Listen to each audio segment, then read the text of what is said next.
It's Autism Acceptance Month, a time when we move beyond just awareness and also focus on truly accepting and supporting our autistic loved ones.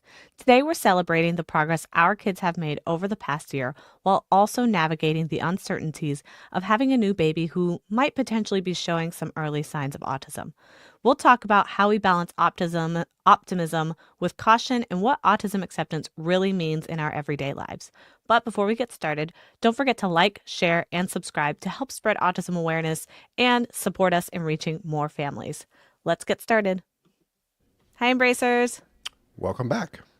I am having such a stuttery mouth flutter today. That's a That's new okay. one, It'll isn't make it? it'll make it fun. It'll make it fun. I don't think I've ever said mouth flutter before. I think that's a new word now. Okay, let's add it. So, hi everyone. So today we want to talk about Autism Acceptance Month because this episode will air to your ears when the first week of April comes around, which is Autism Acceptance Month. And we are always doing something. Typically, we blast a lot of stuff on social media for awareness. That was kind of like what we were doing. But we've decided to kind of step back from social media and step forward more into our local community. So our efforts have really been about trying to advocate in our local school community, at our churches, and our neighbors and family, and really just trying to make a strong local impact. So that is where our efforts have been focused on. But we wanted to make sure that we talked about this on the podcast because we have certainly seen a lot to celebrate with our own kids over the past year.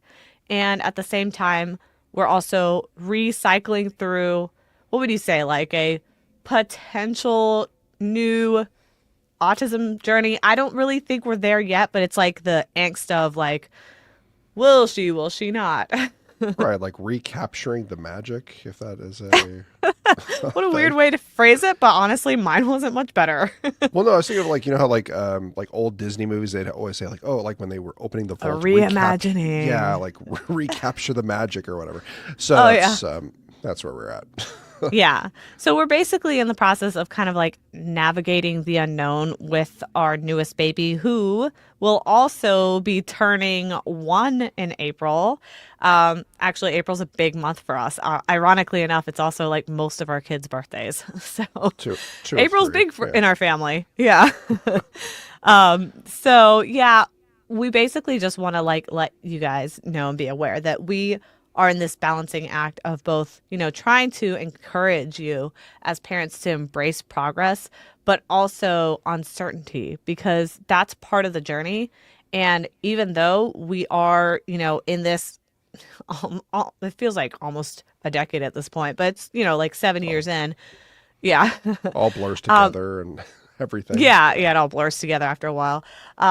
Despite all that time in this journey, you can still experience new feelings. Like each kid is different, each kid is new, and so having autism back on the radar again or potentially back in play again and having to potentially have to go through this all over again does kind of bring back some old feelings. So we wanted to kind of talk about that too, but it's Autism Acceptance Month, so we also want to be aware and affirming of all that too. So like embrace your autistic child in Yeah, one way. and then you can embrace me. I like cuddles. There we go. So one of the things that we've been really proactive about is acknowledging that progress looks different for every child. And what we've kind of learned in our journey with that is that with our two kids, we've learned that, what is considered progress to them is not going to be the same as what's considered progress to other people. So, like, for example, to some people, progress is like, oh, my kid is on the soccer team or something like that. For us, progress is like, oh, my kid can run without falling. So Or it can they look different for everyone. My favorite is when they eat a new food. Like honestly, like that is Yeah. like something to like celebrate. Like a new food Yes. group, like oh my gosh, like Yes. night and Yes. day. So we So want to share some of those wins too, because in the spirit of autism acceptance and awareness, we want to have some positivity and encouragement as well. And so one of the things that has come up just recently is our middle child, who is extremely picky with food, actually tried what we called kind of like what a lasagna wrap or like a lasagna roll, yeah, it's something basically like that. like a deconstructed lasagna. without the Yeah, sauce, if basically. that makes sense. Yes. Like So she won't being do the yeah. sauce. Yeah. Yeah. So it's kind of like a taco, but in like a lasagna wrap, basically. Because we Right. put like the meat and the cheese, but no sauce, and then the Wh- lasagna wrap. right, which is huge because they're very much like one food. Like as far as like blending any type of foods together, that's a big no-no.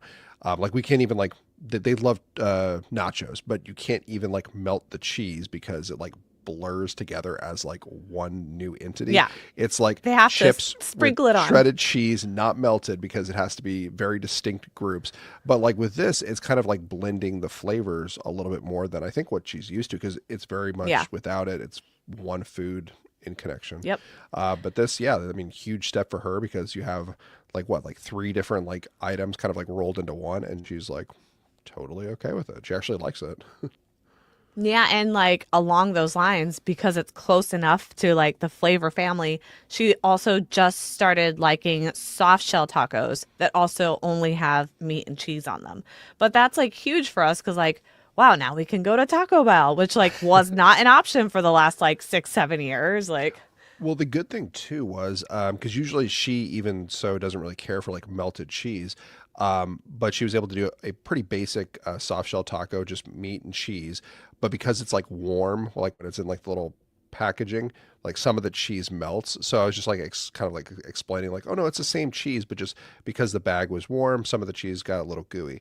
But she was okay with it, so we're making, I mean, pretty some decent progress, progress. and this pretty been pretty recently too. Yeah, Um, some of this is all like this week, really. Right. And I think, I mean, honestly, not just to focus on our girls because like our girls are important, but I'm also important too. And I've grown too, Leah. Let me explain. This Outward? was, No, I'm just kidding. oh, I mean, definitely every single day. No, like I think as far as like my thought process has kind of like grown and developed as our kids do. And this was brought to like my attention with when we had our conversation with our play therapist and as like a parent group. For our middle child, we had been so much like advocating for her to ask for help when she's not able to do something just because she was very, very silent and would not advocate for herself. Like she would be kind of like kind of picked on by her older sister, where her sister would basically play with her as like a She was live like doll. steamrolled, basically. Like Right. She'd she be didn't have a told what to say. Yeah. do and she would never so she started like standing up to her sister and saying like, no, I don't really want to do that. But I had gotten in kind of the mindset of like, anytime she asks for help, I help. But my version of helping was just to do the task for her and then give it to her. But now I'm learning that that may not be the best approach now that she's gotten a little bit further in her journey. And instead of me just doing the task whenever she asks for help, me just help her and then give it back to her. I'm supposed to kind of like link it where we're kind of like doing like kind of like teamwork, or like we're like supporting one another, where it's not just she just goes to me and gets what she needs. She has to kind of work at it too. So it's not like the like learned helplessness essentially. Yeah. What we're kind of learning in our journey even now is that being an autism parent is both learning and unlearning. So it's more unlearning at the beginning because you have to unlearn all the things that you thought you were supposed to do if you had had essentially a neurotypical child. And you have to then learn the new stuff. But then nobody tells you that there's a second wave of unlearning because once your child, if they progress and they meet some of those milestones, you then have to unlearn what you were doing before, which could have been years of doing. Because I know with us feeding therapy, this has been years in the making. Then you have to relearn how to switch it up later on. So you can't ever really get comfortable or sit in the habit of something because then it can impact your child's continuous development. So that's something that we have had to learn, and that was a perfect example of it.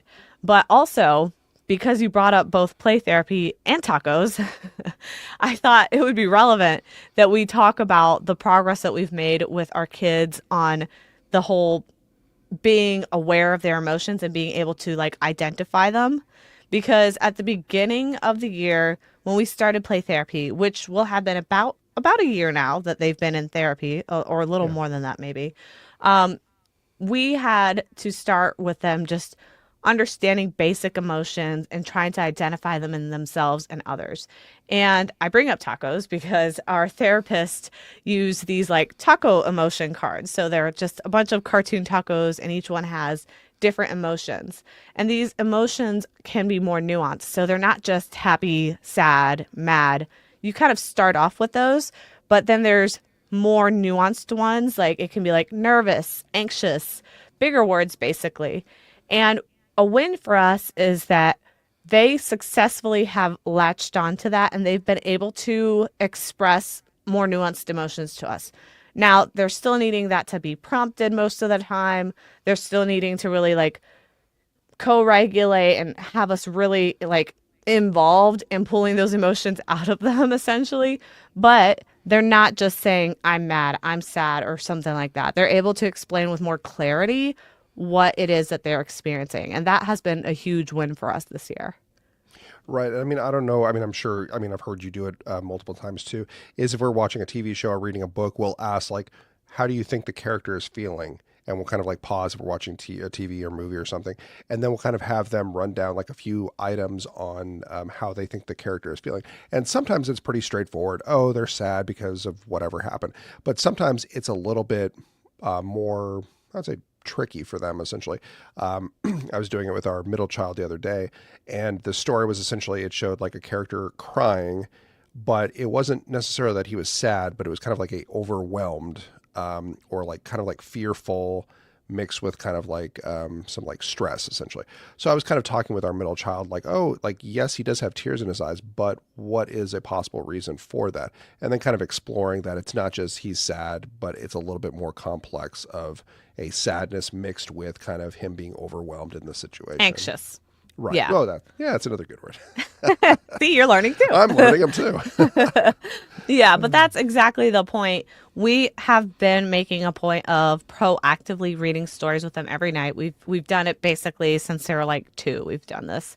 But we learned in collaboration with both our therapists and also the school teachers as well to really frame our storytelling so that it has kind of like a therapeutic effect in a sense because we are trying to inject conversation and questions into those story readings to make sure that they are really thinking through what we're reading.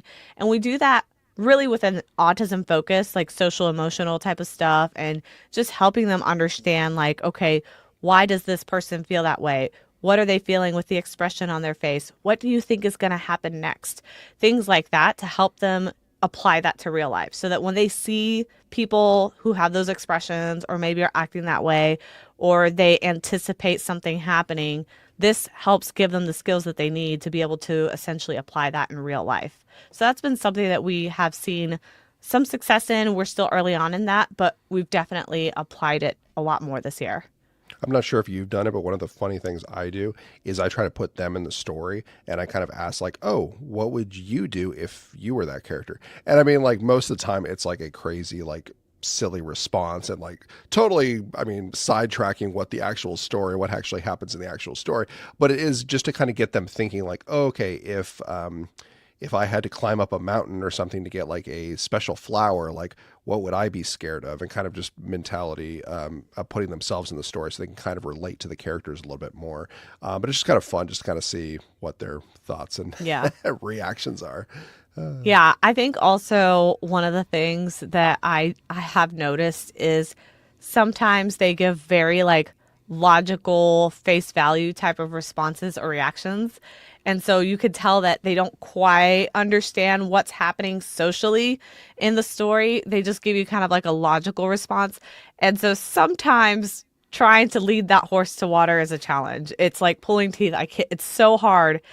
And I have definitely gotten frustrated sometimes because I'm like, okay, I've worded this like 3 or 4 different ways and they still don't understand quite what's going on here. And that's when I'm just like, Matt, I'm all out of ideas. Do you have any other suggestions of different ways to explain this so that they understand? Well, it's hard when it's like not super straightforward. So I mean, like one example essentially is like we were watching The Lion King the other day, and so like the beginning part where like and spoiler alerts if anyone hasn't seen this 20 Oh year my old God. If movie. you haven't seen this, you deserve the spoiler. Anywho, so like as far as like the uncle like Scar like saying, "Oh, I've got a big surprise for you. You're gonna love it." And so our kids are like, "Oh my gosh, like what is this surprise?" And They we're would have like, been Simba. right. And we're trying to like tell them, we're like, well, not all surprises are good. And do we think that Scar is a good person, knowing what has happened, like him trying to attack Simba earlier with the hyenas? And just kind of like letting them know, like, okay, he's probably playing a trick. Like, let's see what this surprise is. And so, like, try to like play it to them a little bit more than like he has like a birthday party or something planned, because that's not going to be the surprise given his Yeah, character. there's still some of that like But, naivety, but right. it's kind of normal-ish for kids that age. The difference is that I feel like with, neurotypical kids, you can kind of explain it to them, show it to them, and then eventually they grasp onto that, or at least they listen to their parent and like obey and do that. But our kids, it's like no matter how many times we explain it or how many times we try to, it just doesn't feel like they are grasping to that concept yet.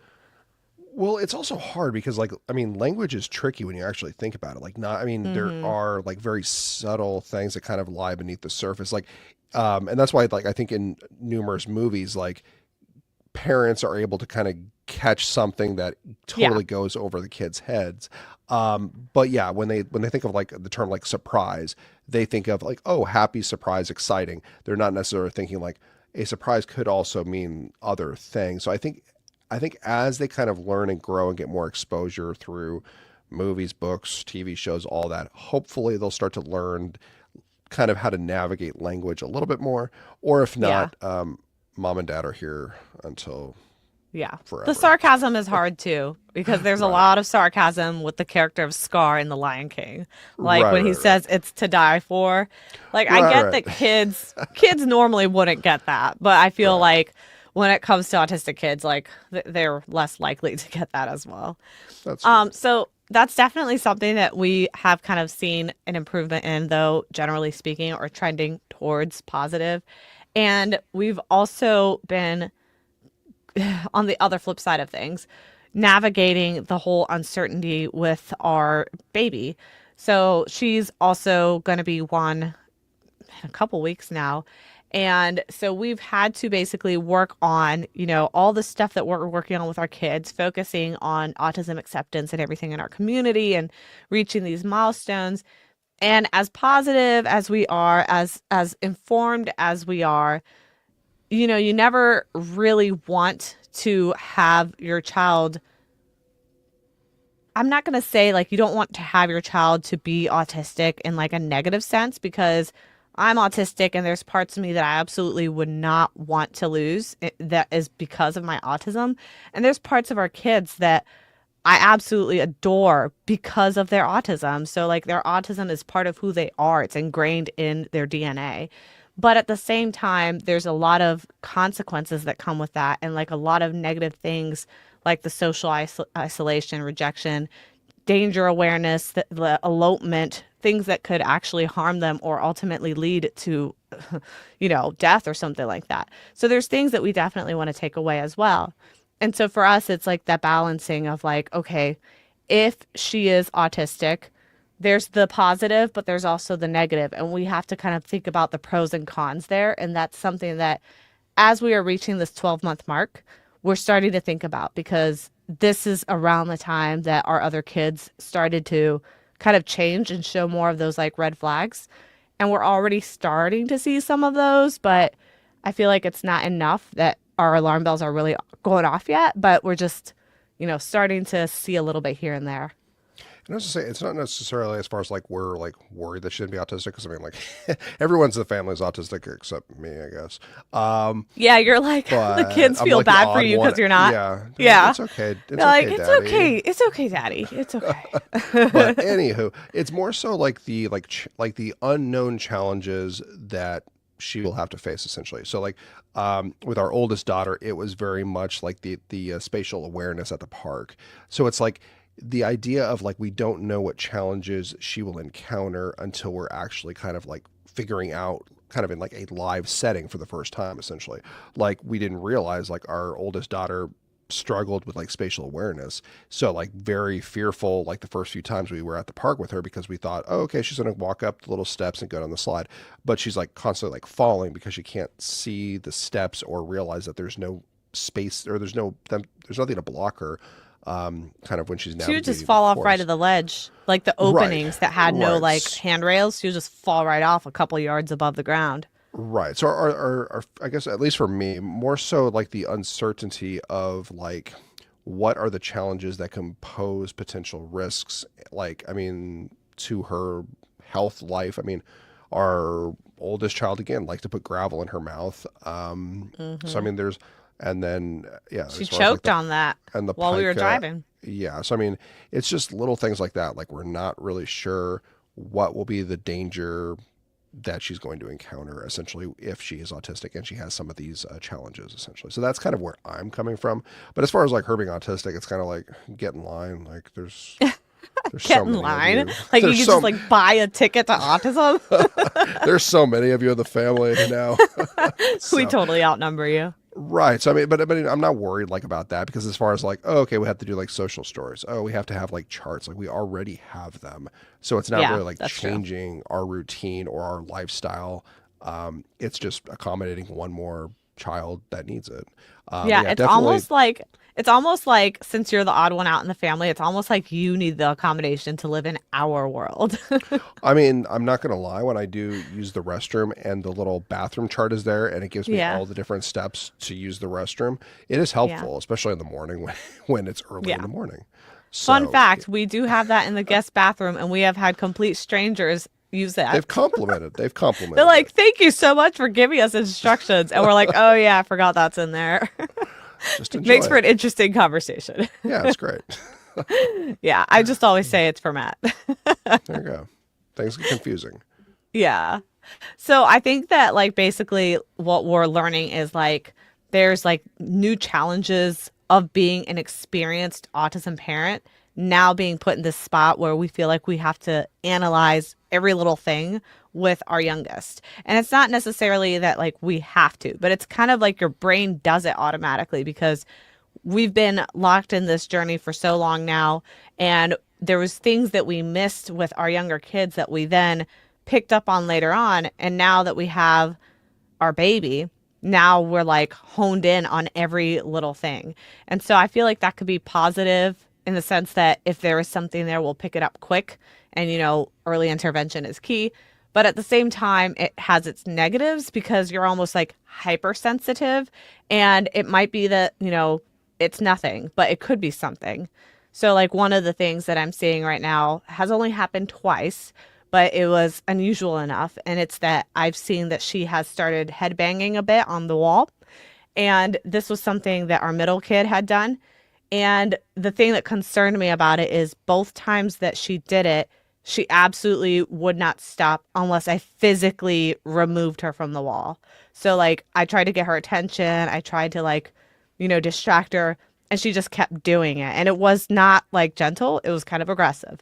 So that to me is a pretty big red flag, but alone is not enough. So I'm just trying to like wait it out and kind of see what happens.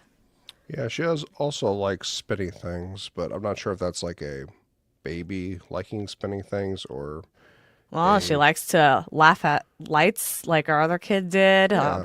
I think So there's a couple different things. Yeah. give it a few months and then we'll So let we'll you let know. y'all know a little bit from now.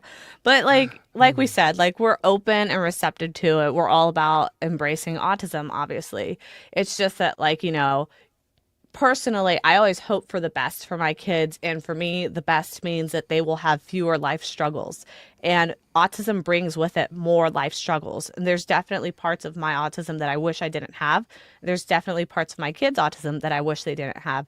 And so I don't wish like for my child to be autistic because I know it comes with those struggles. But at the same time, if she is autistic, obviously we're going to embrace it just like we have with everyone else. So I like how you say we're open for it. Like we're gonna like send her back somewhere. no. We're open for her being autistic. Like we're considering it. Well, Like there where are are we there gonna are send her? people. There are Oh, I people. mean, So okay. I yeah. was gonna say that ship has sailed. Like she's already like part of the family. I can really like send Yeah. her off. Mm, Um, you'd be Okay. surprised. You'd be Okay. surprised what I have seen. For us, we can't send her Yeah. off. Yeah. So, uh, So like we are just basically focusing on effort. We're focusing our efforts on parenting from a place of love rather than fear, and trying to really work on supporting each of our children in the way that they specifically need. Because, like the saying goes, like if you met one autistic person, you know one autistic person. So every kid needs something different, and we've definitely seen that with our oldest and our middle child. So who knows if our third child would fall in line with that as well. But even if she does, I still anticipate that that journey would be different too. So I don't feel like we will ever be 100% prepared, because it could very well look very different. yeah, like right now, the baby has the hyperactivity of our middle child, who is like Spider-Man, and she has like the sass of our oldest daughter because she will like growl at us if we're not like She started if we're shrieking not now. yeah, like if we're not accommodating her appropriately, she'll like growl at us and shriek. So it'll be fun. Yeah. She's got some strong qualities from both of the other kids. Yeah, she's definitely She what's lets it you know called? when Like she she's needs definitely something. yeah, she's definitely discovered her vocal cords, Yeah. because she for sure, I mean, she's legit shrieking. Uh, Honestly, I was starting to think that maybe it was like a stim because of how frequent she was doing it, but it could also just be regular baby behavior. She could just have a perky personality for all we know. yeah, So, I still mean, too early to tell. But basically, like, what does this all have to do with like autism acceptance or autism awareness month? For us, I started it off saying autism acceptance is important, not just awareness. But that also is not to say that awareness itself is not important. I think there's definitely people who still are not aware about autism, and there's definitely a lack of understanding of what it takes to care for an autistic person and how to treat autistic people. It sounds bad, but like humans, because I've honestly seen with my own eyes a lot of autistic and kids with disabilities, disabled kids being treated less than human. And so I think that that's something that's still very much needed in Autism Awareness and Acceptance Month and throughout the year. But I also think that there are some people that are ready for acceptance as the new addition to that piece of the month. So like people are saying autism awareness, and there's people who are aware. And I think for those people, we need to focus on the acceptance piece, because oftentimes awareness is either like pity, like, oh, they feel pity for you, they feel bad for you or your autistic child or the autistic individual, or it may just be kind of like knowledge but no action. So they are aware, but they're not necessarily supportive or trying to, help things out or be empathetic or understanding. They just are aware. And so I feel like that's why acceptance is also important. and I think it's tricky too because like not just focus. I mean, yes, we're focused on autism, but if you look at how other individuals are treated just in the disability community in general, like I mean, I remember I went to college and one of my friends who lived on the same floor as me, he only had one arm and he had a prosthetic, but it was interesting because you could tell people were uncomfortable with how to act around him until they got to know him, and he was, I mean, a complete goofball. But it's interesting because it's like the arm doesn't have anything to do with your character, your personality, anything about you. But it was just interesting to see something like a physical disability, how people perceive it, and they are uncomfortable in the room. It's kind of like elephant in the room. They're not sure what to do, where to look. And then obviously like we would all be like friends with him, and like it obviously it doesn't matter. Like we would joke around about his missing arm all the time, and he would like be playing sports and like ace us against when we were playing him. So I mean, like it's interesting because you kind of see how there's that uncomfortable factor. So you almost have to kind of get through that such uncomfortable situation to then kind of go to being able to accept and then kind of to embrace. It's kind of like I think people try to stay out of that sphere just because it makes them uncomfortable. They're not really sure where to look, what to do, anything like that. So rather than trying to engage, they just kind of disconnect and try and keep a distance from it. Or at least that's my perspective on Yeah. the situation.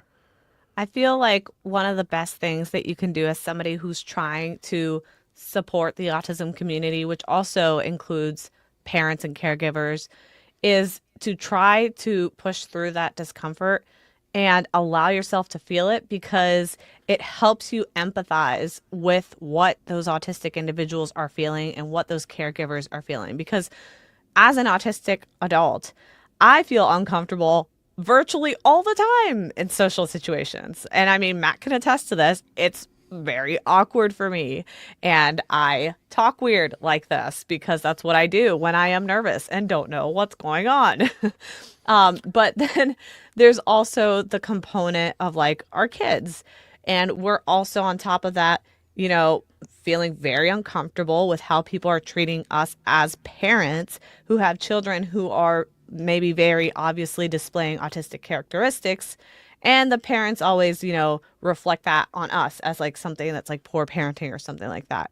So I think that, we as parents need to give ourselves some grace. And I think that's part of acceptance too, is accepting that like this is also our journey and we need to give ourselves some grace, not just this month, but every month of the year, but also for the community and everybody out there to understand that, sometimes they really need to feel that discomfort in order to understand and empathize with how the autistic experience feels like or that of their caregivers and everyone in the community, essentially. Yeah, I mean, you're basically not going to understand how an autistic person feels in a given situation unless you, I mean, start to kind of engage in that world essentially. Yeah.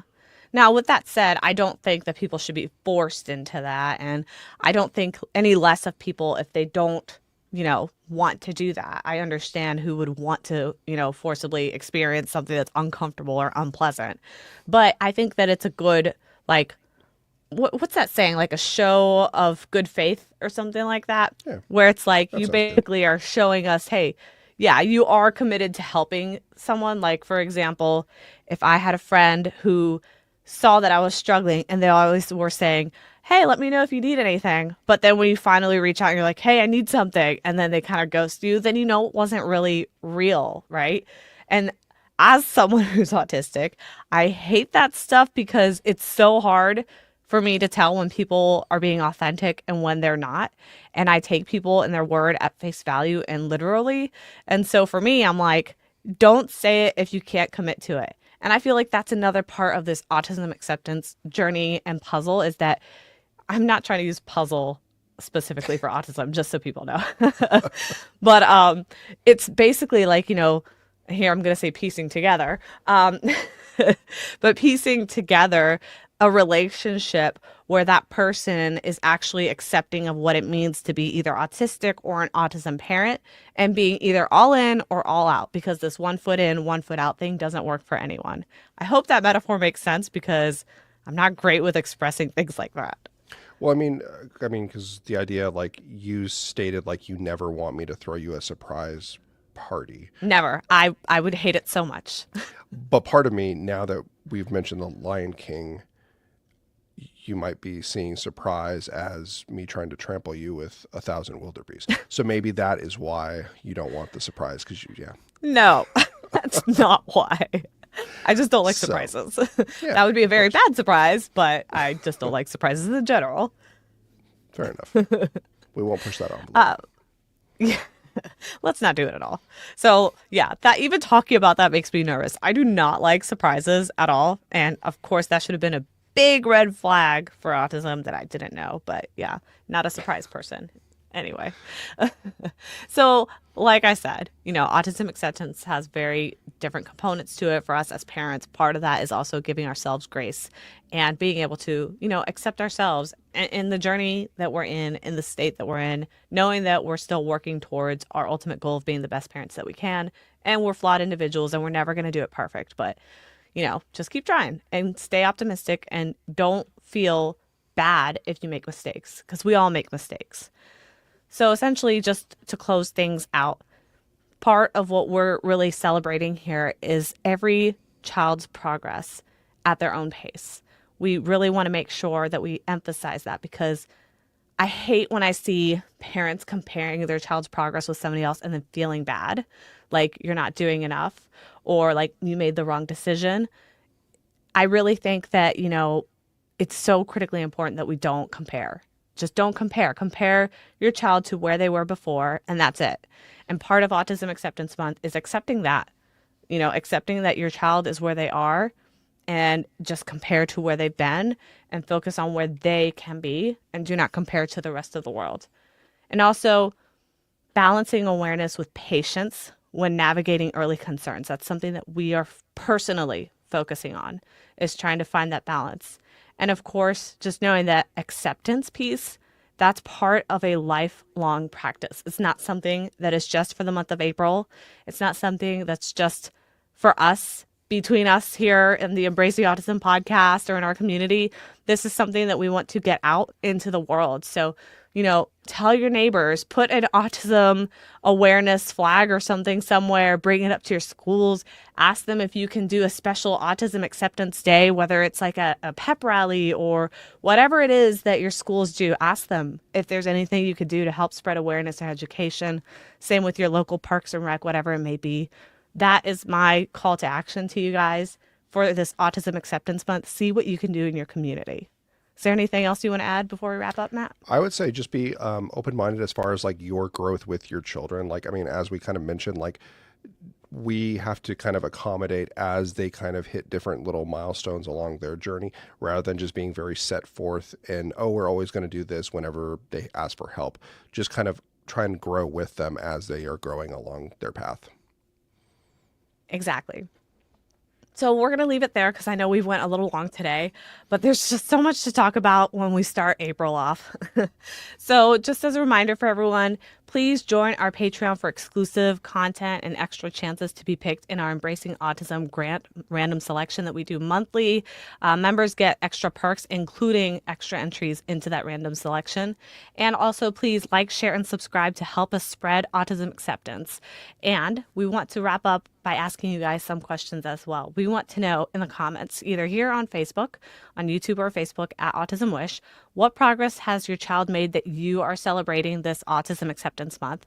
And how do you balance early concerns with letting your child develop at their own pace? And of course, what does autism acceptance mean to you personally? Can you relate with our journey, or is it look completely different? Let us know in the comments. And of course, drop those answers again in YouTube, Facebook, or even in the Patreon community where we will respond to you personally. Thanks so much, everybody. And we'll see you next time. Bye. Bye.